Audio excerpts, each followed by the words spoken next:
Welcome back, everybody, to episode 17 of the RacePlazaMedia podcast. My name is Milan. My name is Pia. And today we're going to talk about the MotoGP race that just happened in Czechia or Czechian. Yeah. And I think this is also the very first time that they're racing there, or they had a break from racing It's been there. a long time since they've raced there. So there are lots of the rookies. They've never raced there before. Yeah. So it's a new track for some people, or a track that many haven't raced on in a long time. Which I think is really awesome that there's like a return back to that. Of course, you have that in MotoGP because they only fortunately race on the track. Yes. Where we haven't had that really in F1. Where it's like, oh, we're returning to this track we haven't been at in a long time, because all the new tracks that have been added are street tracks. Yes. And technically, yes, there was a Vegas street race. But like, I wouldn't consider that like ever like it's not a track. Yes. You know what I mean? Oh, no. It's definitely not a track. Anyways, you watched the sprint race. Yes. And it was apparently very good. I mean, there was some exciting things that happened during the sprint race. So I took some notes this time just because I was traveling while I was watching it. So my viewing experience... Wait, so you were watching it while you were driving? No. I was flying a plane. Okay, much better, much better. And there's no traffic. So. Yeah, great. But no, I was watching it at the airport. But I wanted to make notes because I was like, I don't know how much I'll remember just because of moving pieces. But first off, I wanted to touch on the starting grid just a moment. So we had Pecco Bagnaia starting in pole, which was very exciting. Right ahead of his teammate, Marc Marquez. The second person I wanted to shout out on the starting grid was Raul Fernandez. He started in 6th, so he was at the edge of the second row. Second row, nonetheless, with Trackhouse, the American team. So I thought it was very exciting to see him so far ahead. Especially because like Trackhouse, they haven't. Yeah, it's hard to compete out there. I mean, it's also only their second season. Yeah, so that's what I'm saying. It is difficult. Yeah. But it's nice to see him and their colors up a little bit further ahead. And then there was a Yamaha on third, right? Quartararo? Oh, yeah, Quartararo was on That's awesome. I didn't mention it just because he's been having good qualifying sessions. Okay, yeah, but it's I was going to say it's 3 different constructors, but it's 2 different. Yeah. But then also, of course, we want to give a special moment Big welcome back to the number 1, the defending champion, Jorge Martin, the Martinator. The Martinator. Is finally back. And so it's his first race, or the sprint race, but was his first full race weekend since Barcelona of last year, you said, right? Well, so it was November. Well, the first race weekend that he completed, yes. all races, yes, correct. Exactly. Yeah. So it's nice to have him back. I was very much looking forward to him rejoining the grid this weekend. I was hoping for the best this weekend. Yeah. And we'll talk later more about how his weekend went. Yeah. But he started, which was also exciting. He made it into Q2. Yeah. So that was already a great start into the weekend. So he started on 12th position. Yeah. So, okay, so start going into... Which is not points for sprint, right? No, but we're just talking about starting grid so far. Just in general. Sprint gets points up until 9th? I think for sprint it's like up until F1, 9th. right? Yeah. Okay. So starting off, we had Pecco in the beginning. Both him and Marc had a really good start. Unfortunately, Alex Marquez... Terrible start, had a horrible start. He had a huge wheel spin. So he lost his back tire, I think, moved, which was also, in a way, things were kind of lucky that nobody else was really hit by it, because I mean they're so close, of course, in the starting grid, and people maneuver so quickly just to get past people. So it's really really exciting that nobody was hit by him. So he immediately lost several positions, so it wasn't his weekend overall, really, unfortunately. But then it only took a couple of turns until Marc passed Pecco. So Pecco didn't lead too much of the race, but he still had an excellent start. And so I was like, oh, this is going to be, I guess, maybe a 1-2 for the Ducati, which is nice, because also Pecco just needs another podium, something. Yeah. And honestly, a P1 would be nice. Of course. But then lap 5 happened. And then suddenly Pecco looks back and he gives up a position. And then he gives up another position. So he went from 2nd place into 5th place. We're like, everybody's like, what's happening? So he had gotten a tire pressure warning. So he needed to fall back a little bit so he can warm up and work the tire a little bit more. And then after that, just like a half a lap or maybe a couple turns after that, Marquez did the same thing. He looked back and then he ended up swapping positions. I think it was with Pedro. Let me double check. Yeah, with Pedro Acosta, he ended up swapping positions. So the idea is that if you swap positions, you're in someome's dirty air and it can help you warm up the tire? Yeah, it warms up the tire, exactly, because they have to have a certain PSI. Yeah. Otherwise, you get like, what is it? 8-second penalty. 18? 8. 8. Which is still a lot. Yeah, of course. Because you have to have, so in the sprint race, you have to hit or be within that target PSI for 30% of the race. Oh, and it's a little bit more lean. Yeah, exactly. And then in the main race, you have to be in it within 60%. Which is fair. Of the race, yes. So both of them apparently had those issues. So both of them had to back out, lose a position, and it was halfway through the race. So it's like, oh, wow. So it's 10 laps, right? Exactly. It was 10 laps because a lap was roughly a minute 54, minute 55. So that was already like a big upset. So what's happening now? And then Marc stayed behind Pedro Acosta for a really, really long time. So it's like, oh, is his tire pressure still giving him trouble? Because obviously one would think that he could switch at any point. And it's also, as a viewer, you don't really have insight on that. Yes, exactly. So the commentators were also kind of guessing like, oh, he might not be in the good range yet. And then, so it was the same thing. We were observing Pecco and we were observing Marc because both of them apparently had the same issue. So, however, towards the end, Marc was able to pass Pedro Acosta again. So he was able to take the win. So With how many laps to go? Do you remember by chance? I think it was like within the last 2 laps. Okay, yeah. So he really tried to wait as long as possible just to make sure that he was in the good area. So it ended up going Marc over the line first with just 0.798 seconds ahead of Pedro Acosta, which is not a lot for but if you think about it in a lap and a half, he almost made a second of a gap. If he was 7/10 up, that's actually very impressive. Or 3/4 of a second, but yes, that is very impressive. Yeah, I mean it's Marquez. We'll get into that in just a little bit. So Pedro Acosta came in second, and then in third was Enea Bastianini. The boy Bastianini. I think we're both huge Bastianini fans. Yes. I think last year I already said it that I really like Enea. Yeah. I think Enea is like, I think he's super likable. Yes. And he is considered also like a tire magician. Yes, exactly. And however, this season he has been struggling to adapting also on the bike. I'm sure it's a huge difference from coming from the main Ducati team going to the second KTM team. But it is so awesome to see him back on the podium. Yes. And I'm really, really happy also for Pedro Acosta. Yes. I mean, both of them, it was super exciting. Enea made up a lot of position because he started in 11th. And so he came in third, and he did have quite the battle with Marco Bezzecchi. Bezzecchi. Yeah, he said. We looked it up. We looked it up today. We wanted to make sure that we pronounce it correctly. So it's like almost like a sound for the double zebras. I'm gonna say Bezzecchi. Bezzecchi, yeah. Yeah, Bezzecchi. So yeah, but anyways, we looked it up because we were like, we need to get this right. Yeah. Because it's a name and you want to get the name right, you know? It took as long as enough. Honestly, if I can say Gigi and Antonio, then I can say Bezzecchi. Yeah, seriously. But yeah, so Enea had an excellent race. He made up so many positions. I mean, the KTMs were just excellent on this track. And then, however, so we had Marc cross the line first, Pedro crossed the line second, Enea crossed the line in third.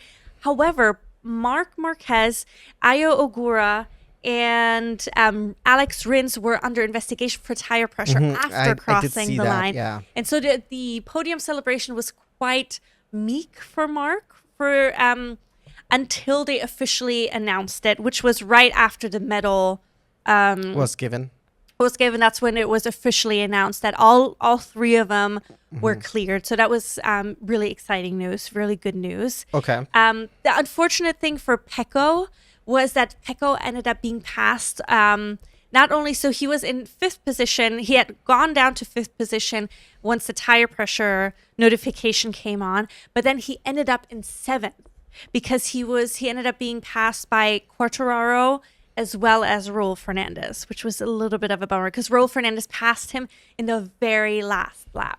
Yeah, So that's a bummer. not ideal. And he was also furious once he got into the pits. Like you could see he was just so upset. Like he was upset about the tire pressure. However, then post-race, we found out that it was indeed for his bike. It was an electrical glitch with his Ducati MotoGP bike that led to him wrongly being given a tire pressure warning. So that's almost like even more messed up. Because it's also like it's like technology failing you. Yeah, and then that made him less upset about it because not him nor his team could have done anything about it. So it's not something they could have really prevented. And it's not really any person's fault, right? Yes. It's a glitch in the software, and it's also fortunately not the steward's fault. Yes. The steward's looking at something wrong, or there's some issue in there. So that was that's good to know. Yes, exactly. So but that was overall the sprint race. So it was fun. There was a little bit of drama in there with the whole tire pressure because literally the whole podium celebration, everybody was kind of like, is Marc gonna keep it? I'm sure Pedro was also like, yes, and like you said, I'm so excited that Pedro got his both Enea and Pedro were on the podium, and then Pedro was also talking about how this beginning of the season was quite dark for him. It was the weakest or like the toughest start of a season that he's had while riding professionally. And then he also said that he's been quite difficult at times to deal with. So he appreciates his team and everybody around him. And he's apparently also working with somebody to kind of keep him a little bit calmer and That's not good. to be as like temperamental about things. well, it's good that he also hopefully recognizes his, Yes. because I I mean, can it seems see like that, he does. Yeah, exactly, and that he's working on it, because I can see that. I mean, obviously all of these are super competitive guys, right? And but then there's obviously like a selfishness to this sport, like because it's you before everyone else, right? Because you want to win the championship. But then if things don't work out, especially last year when he was on the junior team for KTM, right? He was doing much better. Yeah. I could see that how much you're struggling, especially in, I think in Moto2 and Moto3 he had also done really well. Yeah, I mean, he was like, didn't he? I mean, he was like exceptional in Yeah, both. he was exceptional, and then you come all of a sudden to this place. You're like, I'm supposed to be on this better bike, and I'm not doing as good as I should be doing, right? And I don't think the expectation was for him to ride for the win every time, but to just like top 5 or something like that. Yeah, so it's nice to see. And like I said, also Enea, especially he was out last weekend because he was ill. He was in a hospital last weekend, and then he comes back and he gets onto the podium.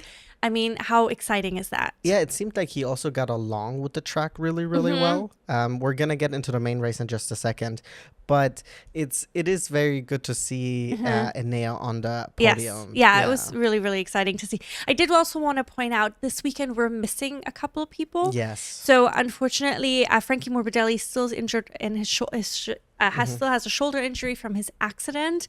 Maverick Vinales is also still out, and then the rookie. Oh God, I don't want to mispronounce his name. The Thai rider. Yes. Okay. Chantra, I think it is. He is currently still out as well. Healing. Then the wild card Nakagami had a really terrible crash during the sprint race, and I think he was already then, I think the same day he flew out to Japan because he had multiple ligaments torn and all this stuff. I didn't even realize Absolutely that. I terrible. did see his knee, I think, because it was first lap. Yeah. I think him and Fernandez. Yes, they got together.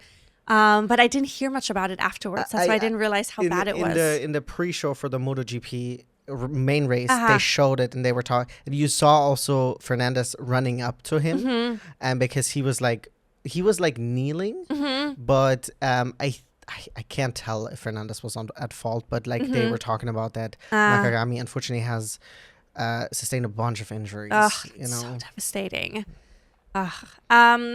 And then, all right, I think we're ready to go into the main race. Correct. So it was a 21-lap race. So much shorter than the Germany track. Longer, I mean. Yes, exactly. The lap numbers was a lot less because the track is longer. Yeah, much longer. So it was like 32 degrees Celsius. So it was a warm afternoon. Yeah. It's an interesting track because you do have lots of elevation changes. I honestly think just if you look at the track itself, it looks really awesome. Yes. And I think it's really awesome that there is a race like in Eastern Europe, because it is a very, not that they only race in Central Europe, right? But they, I don't want to, it's going to sound terrible in the main countries, right? But it's like we don't have a rider on the grid that is from that area, right? From Eastern Europe. So it's really awesome because there are clearly a lot of fans because it looked packed. Yeah. Exactly. So it's awesome to see that, hey, we have this awesome track. Yes. Come right here. Yes. And it will be awesome. And it was. Yeah. No, it was an interesting race. I was gonna say it was actually not that interesting a race, but I don't think this has an issue that has something to do with the track. No. It was just because sometimes that's just how it is. Exactly. I think the first like 6-7 laps were interesting, and then it was kind of like mid. Yeah, and it was like one moment that happened. Of excitement. But then, okay, well, let's get into it. Yeah, let's get right into it. So, right off the get-go, we had actually our boy Marco able to, so we had the two Ducatis in the front, and they were kind of like battling with each other. We had Pecco Bagnaia in the lead, and then Marc Marquez right behind him. However, then our boy Marco was also sticking with the Ducatis, and then at some point he was like, you know what, if you guys are battling it out, look what I can do. Exactly. And then he took the lead of the race. And I'm going to be honest, this has nothing to do with Marco, but I didn't expect him to keep the lead. Yes. I would have been surprised if he would have, like, spoiler alert, would have won the race. Yes. But that he was able to also, like, this kind of sound crazy, but like to get that experience of leading a race, right? Because this is like, of course you're going to be aware that you're ahead. Yeah. You have Marc Marquez behind you, right? You're aware of all of these things, and like you have like probably like your heart rate jumps up and stuff like this. Is all like really valuable experience that you're getting, because I don't know how much experience he has doing that. I mean, he did win a race. He has won a race before. Yeah, he's won this season, right? He's not a main race. A sprint race though, right? Oh, a sprint race maybe. Well, but you still get experience, right? No, of course. But it's good. It's good stuff, yeah, you know? but I was going to say he also led the race longer than I had thought he would. Yeah. Yeah, I mean, I don't know. The thing about it is, right? Okay, I'm just going to say it right now, right? Of course, Marc Marquez ended up winning, right? Yes. And Marc is just in a league of his own, right? And literally, like, the moment he took P1, he was just putting on better times, right? He ended up being over 2 seconds up at the end. Like, yes, there was a 1.7 seconds gap when he went through the finish line, but it's like, obviously you don't have to push at the end anymore. You just have to bring it home, right? Yeah. But when Marc is in second place, right? I just can never tell if he's in second. It always seems like he's in second place by choice. Yes. He's there right now because he wants to see what you're doing, or he's doing something with his tires. Fair. Because every time he's been in second place, and when he decides you're done. Yes, it's my turn now. It's my turn, and he is just in a league of his own. Yes, which I'm so excited that I get to experience it live as it's happening. It is, because like, I mean, I'm not saying that he's in his prime, right? But he probably has one of his best seasons. He said that himself, right? And we still have 10 races to go. Yes. So who knows, right? But it is crazy what he's doing, right? 5 races in a row now. He has won with Ducati, right? A lot of times he likes to win Saturdays and Sundays. Yes. He's done it now for the last 5 weeks. Yeah, I think every time he wins, he just like, he does both. So because he's like, insane. Guys, I look good in gold. But so it's really always hard to tell when he's trailing someone. It especially when it's close. Yes. It almost seems like you're in first place because I'm letting you be there. I do have to say that I felt like Bez was leading by not just a little bit. No. So I want to give him credit that he was leading because he was leading. And you know? And the times that he was putting out at that time, he did throw out several fastest laps, I believe. Yeah. So he was he was riding well. Yeah, no, and I'm saying this, and I'm like, it sounds obviously that I'm taking away from Marco, but not at all, because also he defended at second place like a lion. Yes. Because him and Acosta, Pedro Acosta, were fighting for that second position for a long time. Yes. And the KTM was the fastest on the straight, they said, right? Yeah. And so in the track, the way it's laid out, it has like always shorter straights. It seems like, so it's like, it seems like you can get a lot of momentum going maybe into the corners, but he defended really, really well. Oh yes, 100%. I mean, we had some really beautiful battling between Bez and Pedro, but before that, even lap 1, we didn't even touch on it. Alex Marquez unfortunately took out Joan Mir, and I feel so bad for the guy. I think this is like 3 or 4 weekends now, race weekends back to back, where he is a casualty of someone else's mistake. Yes. And I did look it up. Alex Marquez did receive a long lap penalty that he has to serve at the Austria GP. So when they're back from the summer break. Gotcha. I mean, I don't think it was intentional. His bike went away from under him going into the corner or going into a turn. And then Joan Mir was on the receiving end of the bike and it took him out.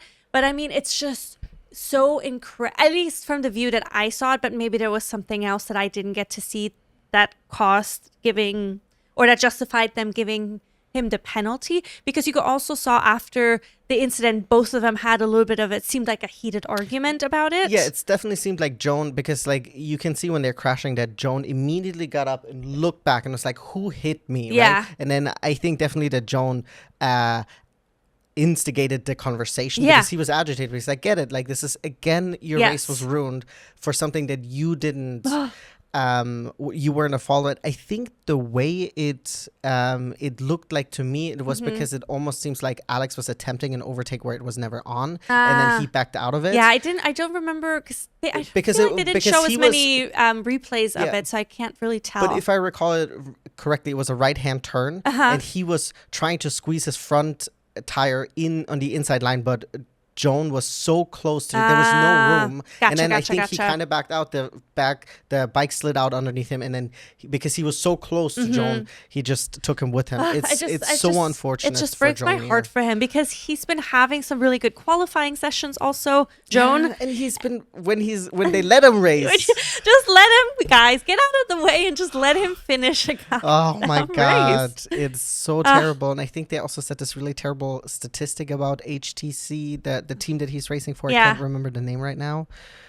But anyways, Honda HRC. That, like, he has like very little finished races and stuff like that. And so for last year, where he also did DNF quite a lot, I honestly, I genuinely don't remember if it was because he was casualty. It looked like to me that he made a lot of mistakes. Yes. But this year, it seems like the opposite. My God, it's like Aurelia Nobles in fucking F1 Academy. F1 Academy, yes. Homegirl cannot catch a break either. Yeah, it's just so devastating. And the other heartbreak of this race was Enea Bastianini. Yeah. Like he had another great working through the grid. I think he started at 11th. He was working his way through. He ended up passing Bagnaia, so he was in 4th. He was doing a push to get to Pedro Acosta, who was, and he still had like 11 laps to go to hunt him down. More than that even, because Pedro Acosta, I think at that point was like a second and a half ahead of him, so there was a little bit of free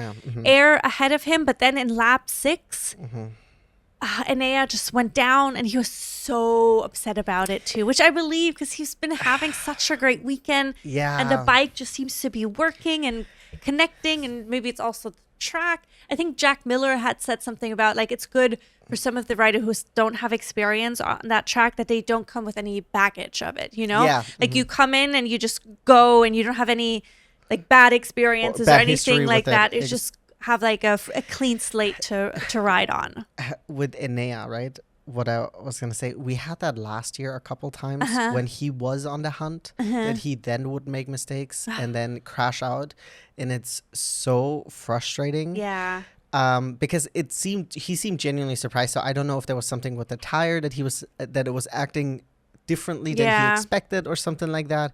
But it would have been awesome if he would have at least finished P4. Yes. Not that I wanted Pecco in 5th, but I'm just saying it would have been awesome if he would have been able to take that fight potentially to P2 and 3, right? Because they were sticking kind of together at that point. That's exactly what I was hoping. I was really curious about him joining the fight and to see what he could do in terms of podiums. So that was a little bit just such a bummer. And I'm going to say one more thing. It's going to sound terrible because I just said I'm Enea Bastianini, the guy. But because it seems like I'm dogging on him, but I'm not. I'm just elevating the other performance. But what a call from Ducati to pick Marc Marquez to be their second driver, right? Or the second driver, the second seat to fill that other seat next to, because Bastianini had it last year, and then they're like, we're going to get Marc. And I get that Marc is a multiple time world champion, right? And stuff like that. But for him to be performing as he is doing this season, right? It's like you could have not asked for anything better. No, Ducati really couldn't have asked for anything. Especially if you think about how much Pecco is struggling this year. Yeah. And I mean, his struggling has nothing to do with Marc, right? No, yeah. It's just Marc is having the season of his life. Yeah, and he just seems to like work with the bike so well. Like it just meshes, something connects for him, and there's some disconnect for Pecco. And the crazy thing is, like, every time he's winning, he's creating another record. Yes. And it's like, it's the Spanish driver that was hated by the Italians comes to the Italian de team. facto Italian team, right? Ducati, and is creating records after records. Yes. And so 5-time, back to back. Marc has now over 100 podiums, right? 70 wins in MotoGP. Yeah, I think so. 70 something. I think it's 70 now, but 69 was last time. Okay, could be. I don't remember by heart. Yeah. So it's like so the Spanish dude that everyone hated. The team made this, this call, made the right choice in picking him. And oh my God. And it's also really exciting to watch it because 100%. When we saw this in F1, right, I wasn't really supporting Max. Yes. Right. So, but I will say, unlike with that F1 season where Max won everything, and I'm not saying that Marc is winning everything because he clearly hasn't. Yeah. The MotoGP season this year is so much more. It's so interesting. Yes. Because we have now also the number one back on the grid. Yes. Who in his first race finished in what? Seventh. Yes. Which last time we talked about it, we said top 5 would be insane. Yes. But 7th place is amazing. He started in 12th or 11th? Made his way all the way up. 12th, yes. In 12th. Made his way to 7th. Yes.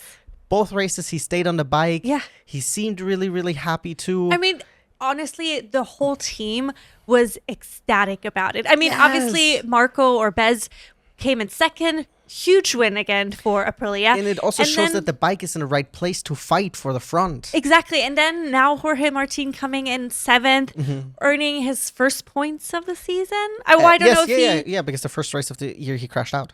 Well, did he participate in a sprint or no? I don't remember. Well, he won. He got 9 points today. Yes. And he has 9. Okay, so no. So then these are the first points. He's 21st in the ranking out of 27. But it was just so exciting. You could hear it over the radio. Like the team principal was congratulating both of them, and it was saying what an excellent job Jorge did, of course. Then him coming into the pits and his crew is just lifting him up and celebrating, hugging him, slapping his booty. What are you pointing at me for? You look like you're crying. Oh, no. I mean, I have like a little bit of pee in my eyes. Yeah. But because it's just such a special moment. And I'm so happy for him. 100%. And I hope that he stays safe this rest of the season. I mean, they have a little break now where he has some additional testing. I think he has two testing sessions. Which is going to be nice for him to have a little bit of extra time on the bike.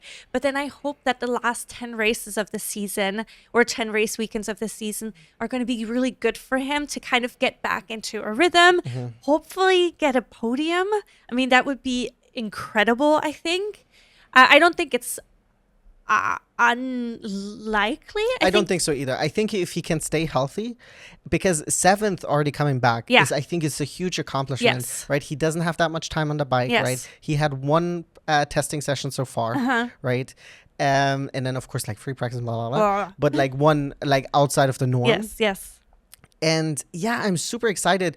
And so I know that if you look at the standings, right, it's the Marc Marquez show. Yeah. But now I think going into the second half, if we're going to keep this up like this, right, we have Alex fighting in the front, right?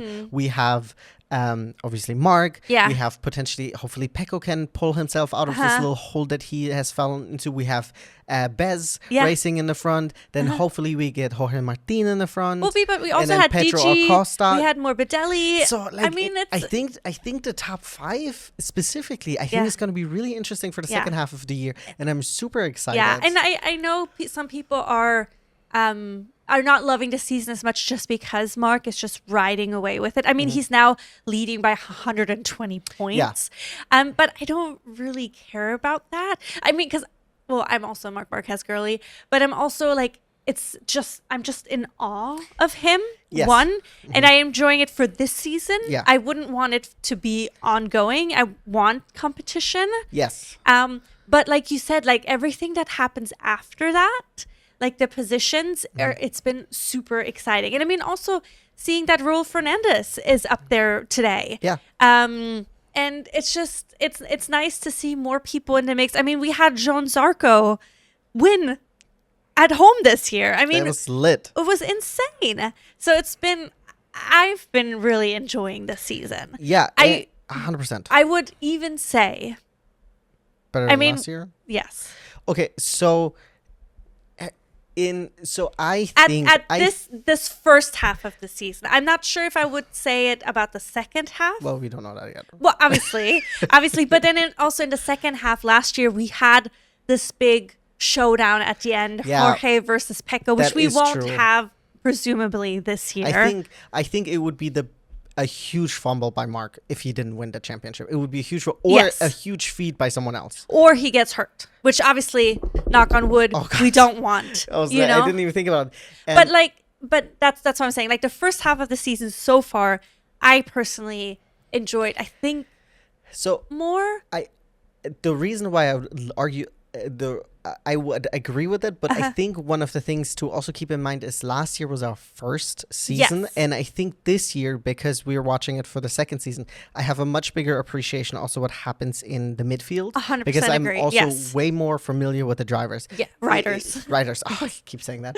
Because it will just take you a little bit to get accustomed to who's who and what is what. Yeah, and I mean, we're still learning. I mean, it is our second season. We're, like you said, we're more familiar with, especially the people in the top 10. We're more familiar with them. We're more familiar with the teams and also rules and little itty bitty technical aspects of it. But I think that also maybe adds to me enjoying the season a little bit more because I have more knowledge and and then the guy that you're rooting for is ruling the world. So this is all layers on layers. Like exactly, from our thing, it seems like a really awesome season, and I think I will be really missing because we're gonna be off. MotoGP is weird, as if I'm part of that, right? Because we're still gonna be here, but MotoGP is gonna be off for a month. Yes, and I think that month towards the end I will be really missing it. So I think it comes at a really good time. Yeah.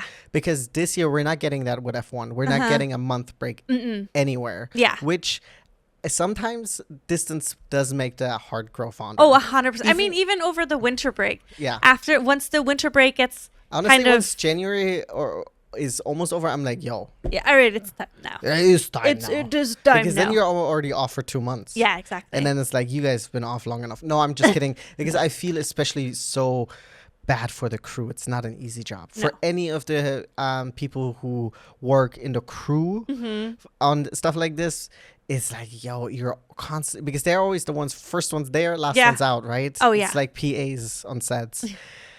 Look at you knowing your stuff. Yeah, you know, I know people in the industry, in showbiz. Showbiz. This person sitting across from me, by the way. But I agree. I think I definitely will be, because I'm already excited about it. The next race is going to be in Austria, lit track. Should be Spielberg, yeah, right? Spielberg, yeah. I mean, Red Bull Ring. Yeah. So KTM home race, and KTM just finished on a really high note for them, on the highest note this season. Yeah. Really. So I'm really excited. I'm hoping they can keep that momentum going. That would be incredible. I will also say it would because we talked about this earlier, not to talk about Mark again, right? But I honestly, said this to you, and I think you kind of agreed with me. Even if Mark would still be racing with Gresini, I think there would be a high chance that he would be leading the championship, because look how well Alex is doing. Yes. And Alex is having a phenomenal season. I mean, he's had an unfortunate race weekend this weekend because he crashed out in the main race, and then during the sprint race, he just didn't do as well. Yeah. However, yes, I agree. I think it would have been interesting to see Mark in his top form that he is now on the Gresini bike. Yeah. But the Gresini bike is last year's bike. Yeah, technically. But I mean, he would still do well. I mean, he did well on it last year when he was kind of getting into it. I think once that ice broke for him, where he got his first win after like 1,000 days or something like that, that just like set the world on fire. And then he was like, Ducati, I look hot and red. Look what I can do. Yes. I'm hoping also that this 1 month break will give a lot of the injured drivers enough time to hopefully heal completely. I think especially Alex should be fine, because what is this? A break usually takes 6 weeks to heal. So by that time, he should hopefully be 100% back. Yeah, because he had injured his hand. Then hopefully Frankie Morbidelli, his shoulder will be hopefully all healed up then. Chantra, right? Vinales, hopefully. And then, exactly. Chantra would be nice too. Yeah, it would be great to have everybody back on the grid once the summer break is over. 4 weeks, everyone healed, everyone got their sun rays in, tank, filled up their tank, and then hopefully also, Pecco would be able to pull himself out of that little dip that he's going through, whatever he's dealing with, hopefully he can get over that. Yeah. Because last year in the summer break, what did he do? Got married. Yeah, exactly. So this year, hopefully he can just relax with his wifey. Yes. On the coast of Italy. Yes. Rent a little yacht, what the people do. Whatever the MotoGP riders do on their summer break. Isn't that like the most European thing, that you get a month off? Oh, I love it. I'm so jealous. I'm so jealous too. Yes. But because F1 drivers, usually when they go on their summer break or when they post pictures, they're either on yachts or they do some kind of adventure sports or some kind of, remember Lewis, I think last year or 2 years ago, he traveled through Africa. I think last year that's what he did. And I mean, they post pictures and they're absolutely breathtaking. So I wonder what a summer vacation for a MotoGP rider looks I just could imagine that a lot of them are probably in their mansions in Spain or Italy, where a lot of them are from there, right? Yeah, that's something we were talking about off air earlier. I was wondering... Off air. We're live. 107. I don't know what our channel is. But I was wondering, where do they live? Because we know most of the F1 drivers live in Monaco.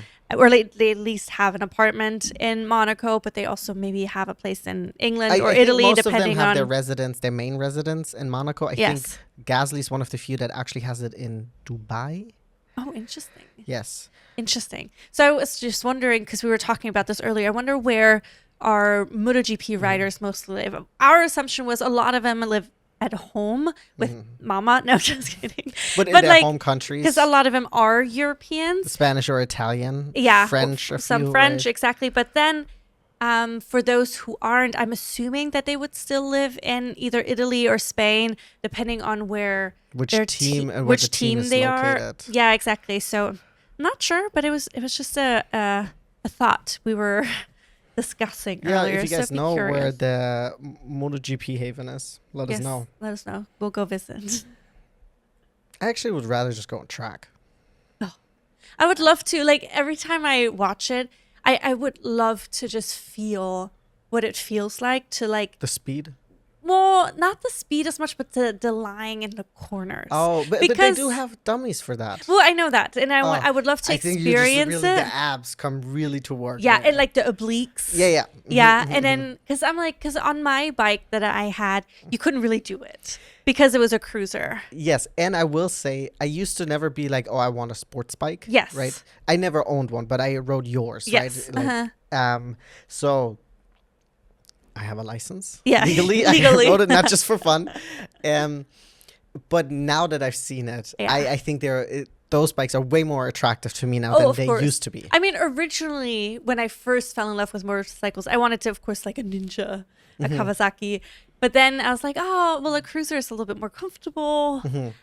just the riding position itself, 100%. and it just also looks kind of badass. Because the one I had looked, I mean, it was a Suzuki Boulevard, so Yeah. she's like, So you look it up. yeah, exactly. Look it up. It's like a nice cruiser. It's a lit bike. It was an awesome bike. Yeah, no, she's solid. I mean, she also had a decent sized engine. Yeah. She was just a little The only thing was missing her was that shield. yeah, Because like going taking on it the highway, you got punched because in you're the sitting like chest. this and you're just like, The first time I think I hit 80, I was like, yo, I'm about to fly off. I know. It's also the idea of like, You're sitting on a chair that goes. that's what you said. Yeah. And then ever since you said it, I was like, oh, this is wild. But if you have a sports bike, it doesn't feel like as much of a chair because you're leaning forward. Yes, but it's also insane. Let's be honest. You're doing the worst thing, which I always we've gotten completely off track. But when people go on slides and stuff like that, when they go head first, I'm Yes. like, why? Why would I ever put the goods first, right? Yes. I put because like if your brain is damaged, Yeah. you're damaged, No, right? no, no, if you damage your foot, so you're going on a chair that's going 80 miles an Yeah. hour, and then or 90 or whatever, and then you're just like, I'm gonna put my head forward. Okay, we lost it, guys. I think this is. Do you have anything else to say? No, but I thought it was still an interesting conversation. I think so too, but it's just gotten so far off track. Okay, so the last question I had, Okay, yeah. No, based on, because I was thinking about it earlier when I was watching, because the race wasn't so interesting. no, it really wasn't. And whenever they show like audience, I was like watching, or like I was looking at the gear. What? We forgot about the Marquez thing that happened, where everyone was like, "Oh my god, what happened?" Oh, His transponder stopped working. Yes. And then it showed that he dropped down to like 4th position when Yeah. he was up 2 seconds. Yes. And everyone was like, "Oh my god, what happened?" Even the commentators, because we didn't watch him at that point. I think No. we saw the battle between like Binder and Miller at the Yeah, moment. yeah. So everybody was like, what is going on? And then they ended up showing a wide, and we saw that Marc was still leading by a second and a half or more or He something. was like, "What happens if I do this?" Oh my gosh, imagine if he was just like, ah. That's what happened to Lewis. What? I think so. He didn't do it on purpose, but I think it would happen during a race. He accidentally hit a button on his steering wheel, and then the car wasn't driving as good anymore. And I don't know if he ended up losing the race. I can't quite remember, but this has happened. Oh, God. Yeah. I thought you meant Lewis did it on purpose, that he turned off his transponder to fuck with everybody. He hit something on his bike and then on his F1 car, and it fucked everything up. Oh, gotcha. Anyways, you were gonna ask me a question. Yes. So this is very quickly. I was just curious because I was watching then what people were wearing, like their merch, I guess. So I was curious, whose merch would you buy? Not driver specific, but team specific. Oh God, this is difficult because a lot of them are polo shirts, and I hate polos. Okay, so just based on the color scheme then. So technically, of course, my first thought would be Ducati. But I think I also like what is the purple one? The Aprilia? I like the Aprilia. That's what I was thinking earlier, because I saw the one woman who they had shown, who you thought was Jorge Martin's mom. I thought they were related because I thought they had the same nose.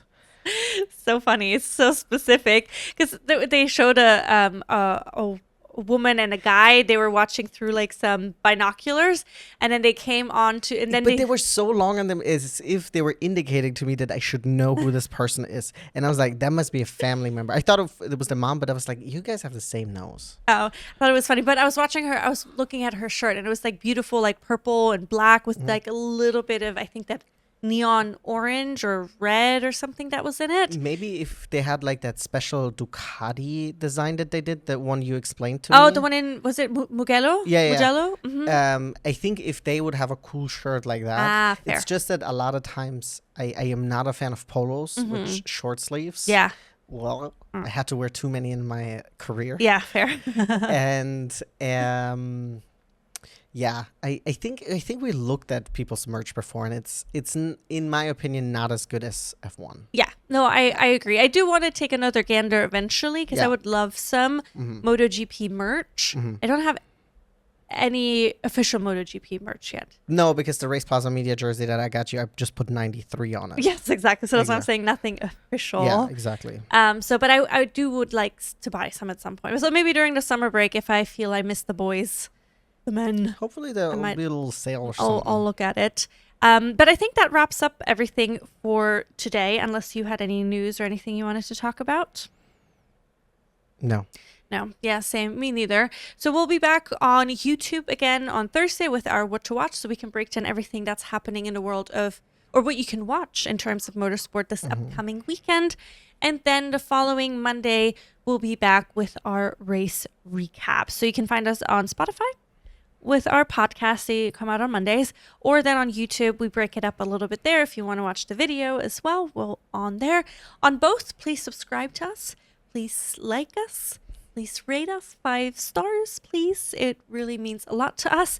And also jump into the comments. Chat with us. Let us know your thoughts on today on MotoGP mostly. Yeah. And if you're on YouTube, I'm going to give you a little look behind the scene. Did I see on your end? Oh, wasn't paying attention because I wasn't sure what was happening. Well, if you saw it, you get an idea what our studio looks like. This has gotten so unhinged. I don't know why. I don't know what's going on today. Anyways, thank you so much for tuning in. Bye-bye. And we'll see you guys soon. Bye. Bye.